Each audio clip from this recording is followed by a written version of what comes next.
everyone! If you love collecting cute designy mugs as much as I do, then I think you're going to like today's video. I've seen a lot of awesome mug DIY decoration ideas floating around on Pinterest, and I decided to combine a few of them together to make these.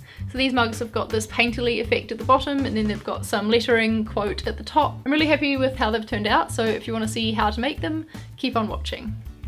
The secret to that paint effect on the bottom of the mug is nail polish, so you need a few different bottles of that in different colours, some Mod Podge dishwasher safe sealer, an old container you don't mind getting ruined, some printouts of the design you want on your mug, and a paint sharpie, and of course some plain mugs, and links to all the stuff that I bought online will be down below in the description.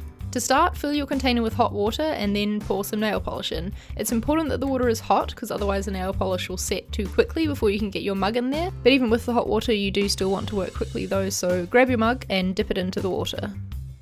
When you pull it out, you'll see how the nail polish kind of attracts itself and sticks to the mug surface, and that gives it this marbled effect. For my second mug I did a mix of two colours, so feel free to play around with this. I thought these two colours together could give like a cool, moody, dark effect.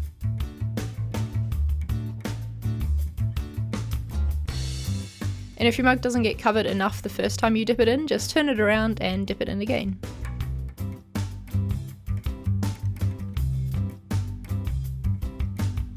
Leave the mugs to dry and then we can move on to the next part of our DIY. Grab your printouts and a dark pencil. I use a stick of graphite for this because it's thicker and I just happen to have one, but you can do this with any dark soft pencil like perhaps a 2B. Just scribble on the back of the printout so it's all covered and then place it on your mug and hold it in place with tape. Then you're just going to draw over the letters and the pencil on the back will stick to the mug, giving you this outline here, which you can then go and fill in with the paint sharpie.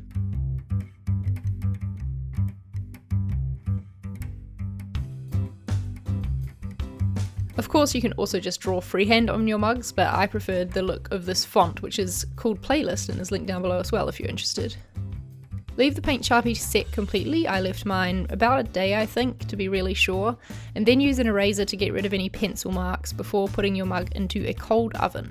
Turn the oven on to about 190 degrees Celsius and leave the mugs in there to bake for about 20 minutes after the oven heats up, and this should act to bake the sharpie and the nail polish onto the mug so that it's less likely to come off on the wash. Then turn the oven off and leave the mugs in there to cool down completely with the oven to prevent any cracking.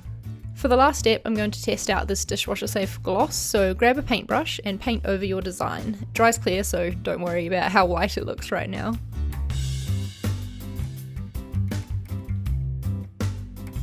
Once that gloss is dried, you've got yourself some hand-decorated customized mugs that look pretty cool, I think. I especially love how the nail polish turned out at the bottom. It looks a bit like watercolour, which I really like. And I think you could have a lot of fun marbling different colours and maybe make a whole customized mug set.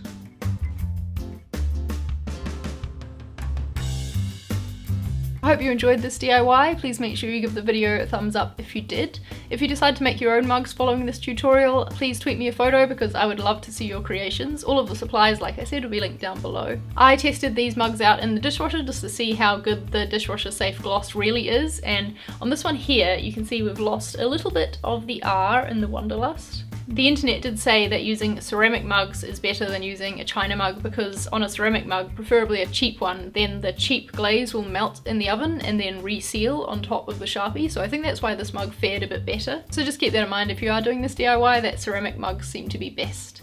Thank you very much for watching this video. Please click subscribe if you're new to my channel and haven't already. I make new videos every Tuesday and Saturday, and I'll see you next Saturday for a design video. Bye!